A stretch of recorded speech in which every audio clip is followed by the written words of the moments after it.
Welcome into the latest edition of ESPN FC. A very happy holidays to you, and what better way to spend it than in the company of Craig Burley. And if that wasn't enough, Mark Ogden with us as well to bring a smile to our face, and Don Hutchison as well. Of course, in England, this is a busy old time. Some big matches on Boxing Day, no bigger than Arsenal taking on Chelsea. Arsenal, of course, currently sitting 15th in the table after a terrible run. And it started off with a joke, but it's snowballing now to a real conversation as to whether or not they are actual relegation contenders. This is what Sam Allardyce had to say. Absolutely. They'll be wondering what has hit them. They'll be wondering why they are down there. They'll be wondering what it takes to get out of that position. I know what it takes. I hope to convince my players to respond to that. Arsenal, of course, taking on West Brom in this crucial run of fixtures you feel for Arteta. It's crazy how we've got to this point, Craig. Yeah, we finished the season eventually with what looked like a bunch of players who were taking on board what he was trying to do. There was some impressive runs in the FA Cup all the way to winning it. And for whatever reason, things have just completely done a 360. You know, not only is he searching for the shape and personnel in the team to get results, it looks like the players don't want to run through, you know, the proverbial brick wall for him. We had the bizarre incident early in the week with the stats.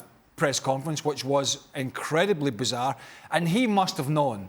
And if he didn't know, then he's not as bright as some people keep telling us. Oh, he's a smart guy. Smart people don't come out and reel out ridiculous stats like that to the public, to the media, because you know what the result is going to be. So we have that, we have bad performances, we have personnel issues, we have injuries, and we have a side that don't look like they're going to get results. Now, there's a lot of people, well, not a lot, there are some people out there that think, well, this is a long-term project, you know, and he was brought in for the long term. He's got no CV, he's got no resume in management apart from that cup final win. Wigan won the cup final, Portsmouth won the cup final.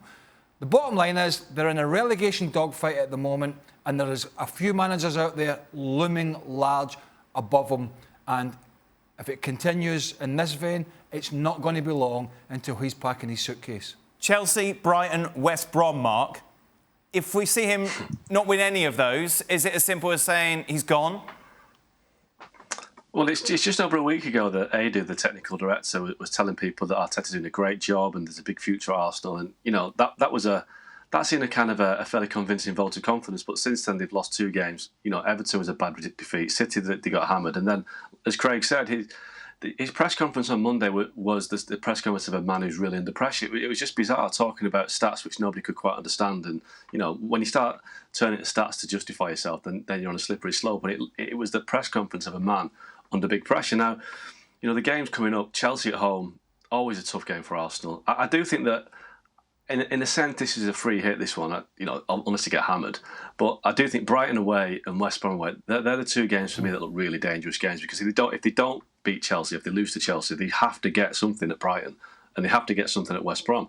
If they get as far as that, if they lose at Brighton, I think that could be it, because he's saying strange things, his team are doing strange things, he's falling out with, you know, he's not picked Mesut Ozil, he's not convinced by Lacazette, Aubameyang's not fit.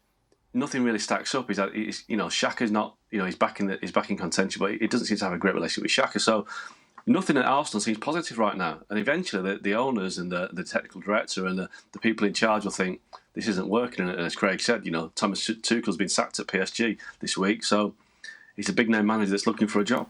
Don, how things have changed. Craig mentioned the fact that obviously they won the FA Cup. There was genuine excitement. Aubameyang signs a new contract. People talking about, you know, Arsenal, you know, this is a great thing they're building. Maybe they could be top 4 contenders. But that has just collapsed so drastically. Why?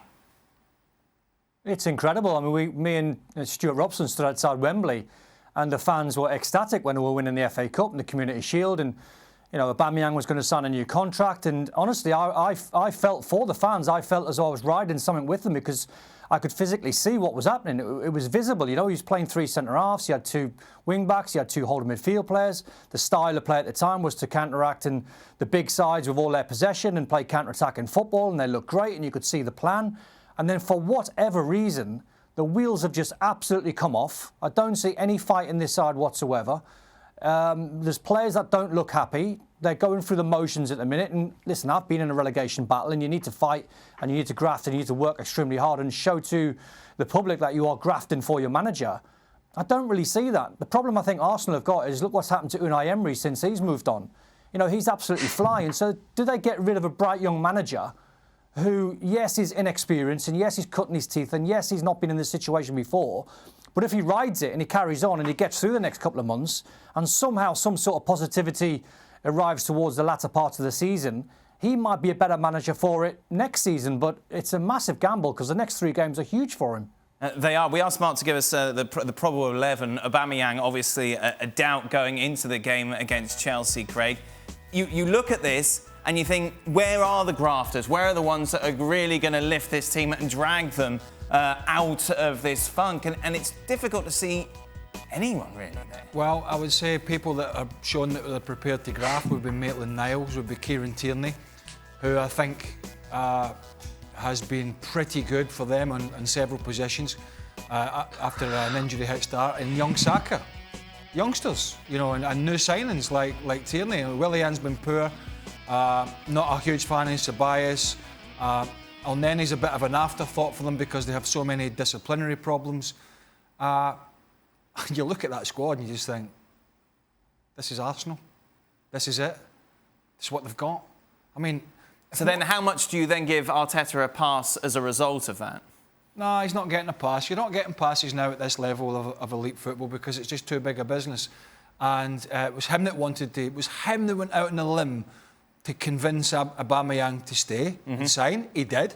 He's been poor. It was him that went out and wanted to get Willian, I believe, unless it was Edu and others, but, you know, I have to believe that Arteta has a big say in that, to go and get Willian from Chelsea and others.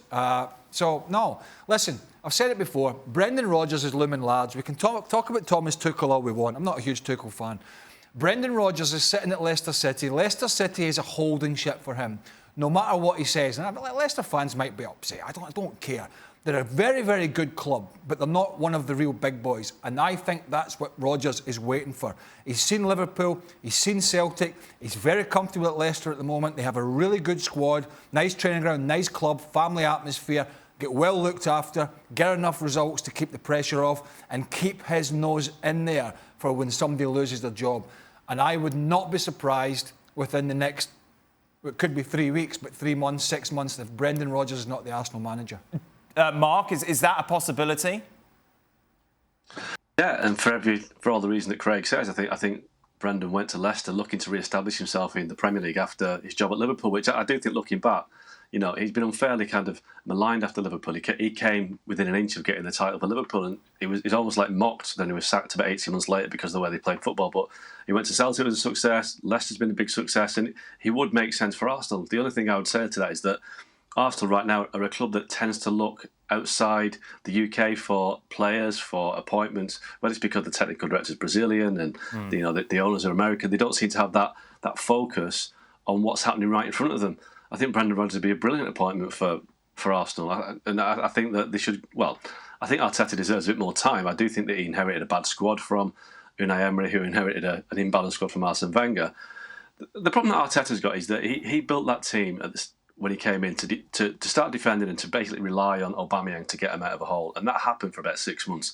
As soon as Aubameyang stopped scoring, everything fell apart. You know, they beat Liverpool in the Community Shield. I saw them win at Old Trafford, and that was only in November. And I thought, Arsenal have cracked it here. And then Aubameyang just hasn't done anything, and the game plan's fallen to bits. And now Aubameyang's injured, Lacazette isn't scoring, and Arteta doesn't have a plan B. So if I was him, I would be very worried about Brendan Rodgers because he's doing a great job at Leicester. West Brom's the third of those 3 games, isn't it? Yes. So yeah. I'm going to say if he loses against Chelsea and loses against Brighton, he's gone. Right. Don't forget Brighton was where it kind of started to unravel a little bit. I'm trying to think, that was last season with the Guendouzi incident. Yes. Yeah, and he seemed to have handled that pretty well, and the players respected him for that. But that was the first sign of the sort of ill discipline. And listen, if any Leicester fans or anybody else want to say to me, "Oh, Brendan won't leave, Brendan won't do this," Brendan left Celtic. Right? No, I don't blame him for leaving Celtic. But you ask Celtic fans, he had all the success in the world up there. They were going for a treble. And he thought he wanted to go back to England, as Mark said, to re-establish himself right. back in the Premier League for moments like this, when managers are struggling at big clubs, and I think Stevie said it, or somebody said it the other day on this show, to go in and potentially get an Arsenal job when they're 15th or 16th in the league, there's pretty much only one way you can go from there. Because if you go in at that point and take them even further down, then your managerial career is absolutely in tatters. So the next 2 games are absolutely pivotal for Mikel Arteta. Otherwise, he's gone. And how stupid are Arsenal going to look as well? Because they're the ones that said long-term, long-term, long-term. So they're in a real quandary here, is that they've got a manager at the moment who cannot get results, and we now have a club hierarchy making decisions that are seemingly long-term, which might have to be short-term. Meanwhile, you focus on the opponents in this game, Don. Frank Lampard, of course, nowhere near the hot seat. We've seen flashes of brilliance from Chelsea this season, but you get a feeling that he's still trying to work out the best way to build this puzzle. Yeah, and I think the pressure's all on Chelsea in this one. I really do. I think it's what Chelsea turns up. If they fly in and they click, you'd imagine they'll destroy Arsenal, but the pressure's on them. And I think Frank, you know, when he analyses what he's got in the dressing room, he's got a brilliant set of players, an unbelievable squad. But there has been little problems that he's had to deal with. You know, people like Havertz having COVID, Timo Werner out of form, looks a little bit tired at this point in his normal season. He'd be resting in the Bundesliga. He's got to go through that. He's got to carry on. He's got to start scoring goals. He's got to start putting in performances. Hakim Ziyech has been missing as well. So there's loads of little things that he's had to deal with. I don't think probably once or twice this season he's probably put his best 11 on the pitch. So I think once he gets that, I think you'll see Chelsea be consistent again. Yeah, I mean, there's no real sympathy here because you look at the squad and everybody's got injuries. I mean, look at Liverpool. I mean, as much as Klopp moans, the injury list is as long as your arm, and it's key players. Van Dijk, Thiago. The list goes on. But you look at the team when everybody was fit. You look at that second 11, and it was a second 11 that Lampard put out in Spain at Sevilla, and they won. Was it 5-0? I think it was 5. That's telling you that it's just down to him to get the balance right. And so he is under pressure. I mean, he's not going to turn around to his owner and say, well, you know, he's not used to playing in the Christmas period. Do you think Roman Abramovich knows about that? I don't give a stuff what he's used to. I'm paying him. Get him out there and make sure he's scoring goals. And so they are absolutely good enough. But if I was Lampard, I'd be saying to Timo Werner, listen, here's a perfect opportunity for you. This team can't defend. This team are wide open at times. This team will let you run in behind. This is an ideal chance for you to build your confidence here because they're going to give you chances. And one of the biggest issues for Chelsea here is the fullbacks. I mean, there's no Reece James and there's no Chilwell. And, you know, Azpilicueta's been a solid citizen for them for many, many years. But those 2 players give them so much more going forward. So that's one of the issues I would have with this team. That, of course, one of the standout ties that we see on Boxing Day in England. Another one, Manchester United against Leicester. We'll be talking about that a little later on in the show.